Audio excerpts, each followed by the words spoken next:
I'm Kieran with Gamereactor, and we're at Unite Europe 2016 in Amsterdam, and we're going to meet some developers and check out some games. It should be fun.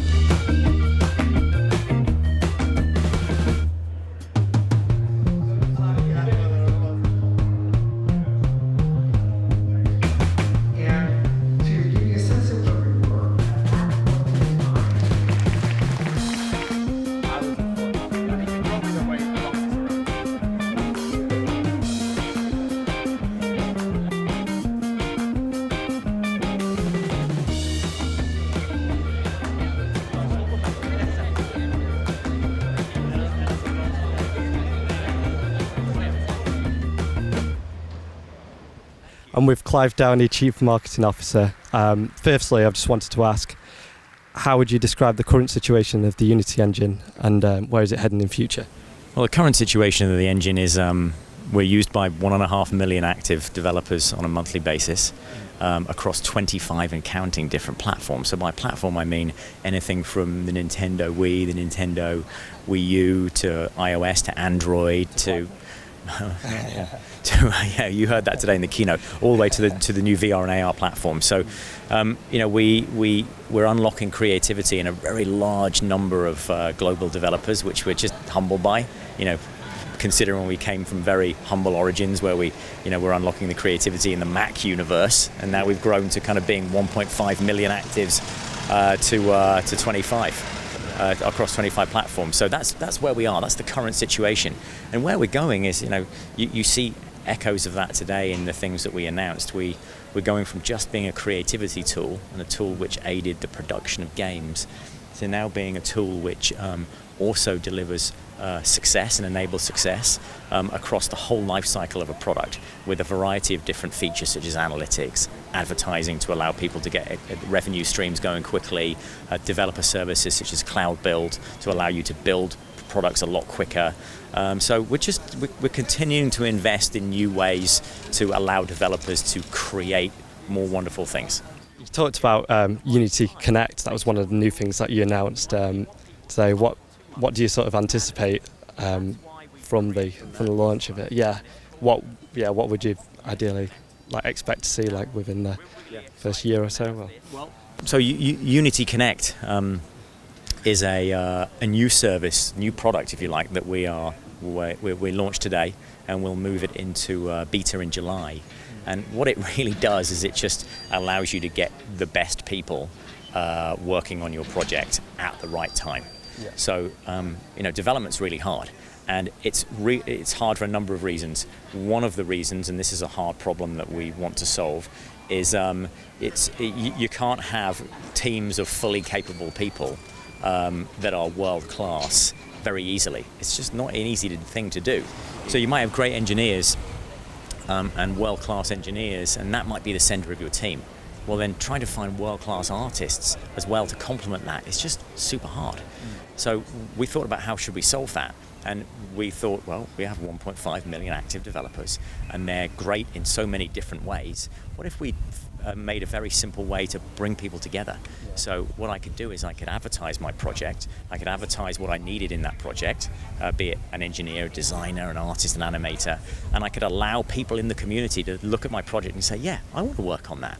And then they could come to my project for the time that I was willing to pay for, right? That was manageable for me, and they could make a tangible difference into my project that ordinarily I wouldn't be able to get, because I wouldn't have been able to be connected with these people in faraway places. So that's what Connect is going to do. Connect is going to bring people together. How is it going to be a success? How are we going to kind of measure its success? Is we'll start seeing connections being made, and ultimately games becoming more successful because of it, because the creativity is going to be optimized. It'd be interesting to see what is the product of so many different people's work from across the world, so many different professionals, and come together. That's going to be a wonderful thing to see. So we just want to bring people together. We want to bring as many of the 1.5 million active developers on a monthly basis together, so they can discover projects that they might want to work on and supply their skills to. And a result of that is they're going to be paid, right? So you get games which will get better because they'll have the best people working on it at the right time, and you'll have developers that can create and benefit from an additional kind of salary. Yeah, definitely. So it's A great place to source like freelance work and get involved. That's right. Build up a solid portfolio. Yeah. And you also announced the Unity Plus earlier today. Yeah, we did. Could you talk a little? Well, historically we've had a kind of entry-level product, which is our free personal product, very full-featured, and then a product for pro developers, Unity Pro. And as we've kind of grown in the amount of developers that we're just fortunate enough to use Unity, we've realized that there's a group of them who have moved away from Plus, or could move away from Plus, because they want to take their first game to commercial market. They want to take their first game out to launch publicly.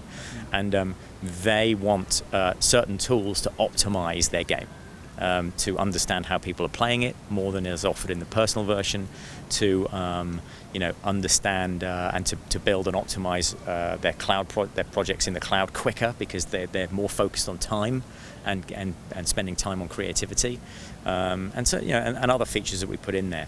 And so it's really aimed at a segment of our 1.5 million population who kind of desire greater optimization tools at this point in their kind of life cycle as a developer, but don't want to kind of go to a pro model right now. Just appeals to the people, right in the middle. Yeah, right in the middle. I mean, we're servicing a far larger global population of developers, and we're unable to do it effectively based on what they need and where they are in their life cycle with two products. What do you think is important about the engine when it comes to VR? We did see some. Well, there's the important things about the Unity engine in terms of VR and AR, and maybe these kind of match to many things, are, I'd say number one is the community. So the size of people of the community using Unity is an asset, because it means that you can take learning from large amounts of developers about the best practices, about things to look out for, about things to do, new workflows to go after, new ways to use the engine to get results. And that's really important in kind of a nascent market like VR and AR, where the rules are still being written. So that's one actually a really big kind of piece of value for the Unity ecosystem is the size of the community. The second is just the sheer number of platforms on VR and AR that Unity can build to. Yeah. So this again, as I mentioned, is the early stages of VR and AR. So the lines have yet to be drawn on who the winners, and we're not presupposing who those winners are. All we want to do is give as much opportunity to the developers to experiment with all of the platforms and understand and go where the success is going to be it PlayStation VR, be it Oculus, be it HTC and the Vive, be it Daydream from Google, so everywhere, be it Steam VR. So that's the second thing, is the sheer number of platforms that are integrated. And I'd say the last benefit from Unity's perspective, or for developers using Unity in VR and AR, is kind of the investment we're making in new ways to use the engine to get the most out of this new environment of VR and AR. And so you saw an echo of that today in the Editor VR project. The Editor VR authoring tool allows you to actually step into the world that you're creating and manipulate that world in real time, and then play it in real time and see the reaction to how you've placed objects and the work that you've done. And when you're creating, when developers are trying to create kind of the new rules on how to make games that deliver presence in VR and AR, or even any experience, because Unity is used for education apps, it's used for social, it's used for industrial design applications. It's incumbent on us to provide people with new ways of designing that go beyond just the normal conventions that we've set with the Unity editor on a screen. And so I'd say that's the other thing that people are getting when they're using Unity for VR and AR. So the size of the community, the sheer number of platforms that we've already integrated just allows you to experiment in as many places as possible, and the investments we're making in new authoring techniques in VR and AR. So it's an exciting time to be a developer using Unity for VR and AR.